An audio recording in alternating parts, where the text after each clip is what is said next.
Before you hit submit on that Egypt eVisa form, stop right there. These small mistakes can mess up your travel plans big time.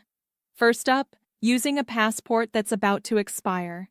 Egypt needs it valid for at least 6 months from your entry date.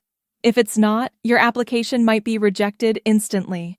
Next, uploading documents that are blurry, cropped, or low quality. Your passport scan should be clear, full page, and easy to read, or expect delays. Don't make up your travel dates. If your eVisa is approved for a different period than your actual trip, you might be denied entry. Make sure you select the correct entry type. Single entry if you're visiting once, multiple entry if you'll return soon. Picking the wrong one could cut your trip short. And finally, applying just days before your flight. Always allow at least a week for processing, especially during peak seasons.